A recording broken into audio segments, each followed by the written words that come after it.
Well, imagine not knowing for almost 10 years what happened to someone you loved. They disappear, and then all you know is that whatever did happen to them wasn't good.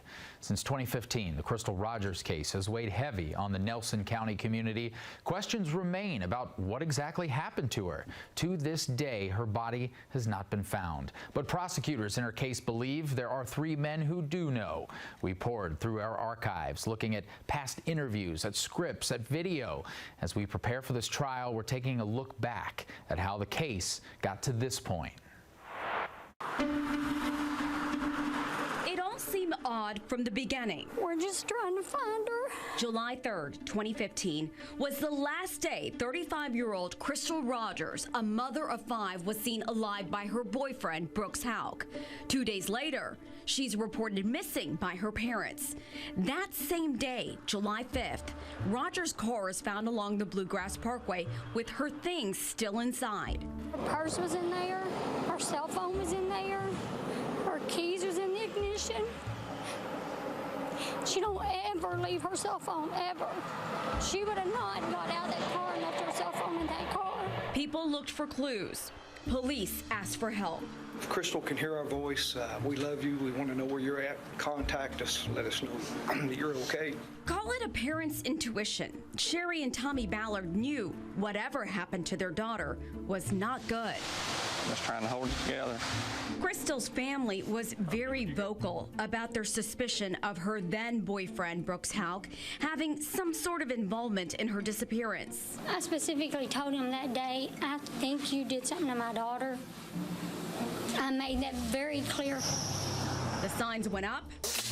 The searches continued on land, by foot, 4-wheelers, canines, and horses, and in water.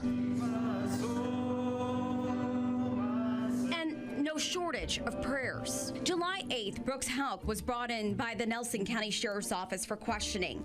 Nick Houck, Brooks' brother and a Bardstown police officer, called mid-interview and told him not to speak with police. If you're telling me to leave, I'll get up and leave. July 9th, Houck spoke with Nancy Grace. I'm 100% completely innocent in this. That same month, Brooks Houck fails a polygraph test. In October, a big development from the Nelson County Sheriff. I would label Brooks Houck a suspect, yes. But he wasn't arrested, at least not yet.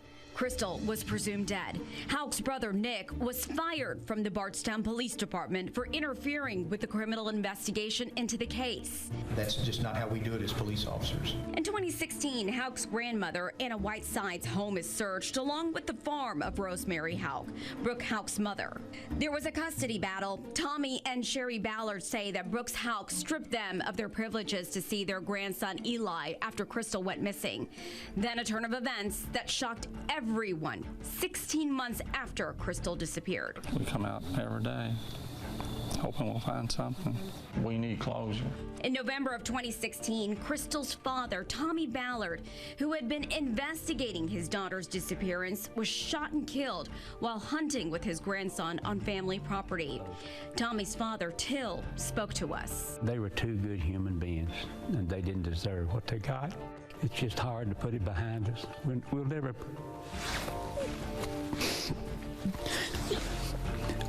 We'll never put it behind us. Tommy will always be there in Crystal. He wanted to find his daughter. That's all he wanted. And evidently he was getting too close to finding her. And somebody, it wasn't no deer hunter.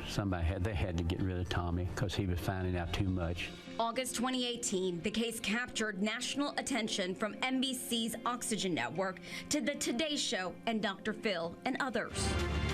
Did her boyfriend ever join in the search for her? He never lifted a finger.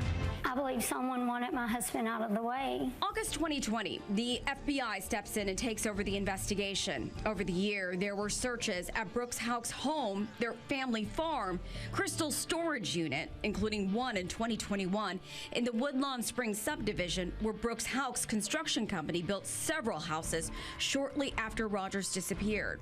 A lot of police presence in the backyards, using grass, using shovels, using chainsaws.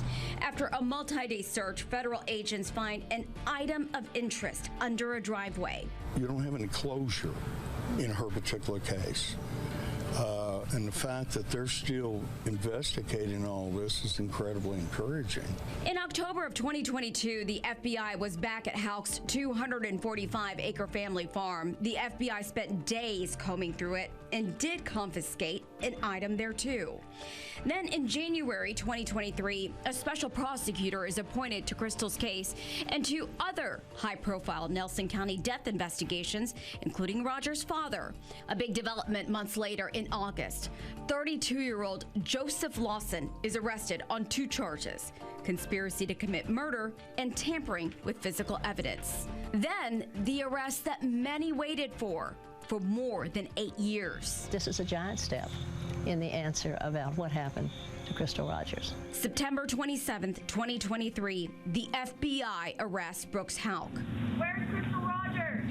He is charged with murder and tampering with physical evidence. I'm excited that now the whole world, especially Nelson County, knows that possibly, hopefully, justice has been and will be served. In October, Houck is arraigned, and during the proceedings, the prosecution revealed they believe they are in possession of the firearm used to kill Tommy Ballard. And in December, a third man, Steve Lawson, is arrested and charged in the case. Steve Lawson is Joseph Lawson's father. If I could get close to him, but better be the law hold me back. One thing I can say, because the son of a bitch don't need to be on this earth if he had anything to do with Crystal, and I know he did. Headed into trial, we have items of interest from the FBI, a dead father, a missing daughter, and prosecutors say these 3 people know what happened to them. All 3 have pleaded not guilty. We expect jury selection to begin tomorrow in Steve Lawson's trial. He's charged with conspiracy to commit murder and tampering with evidence. No cameras are allowed in court, but the Wave News team will be there in Bowling Green to bring you coverage of this high-profile case.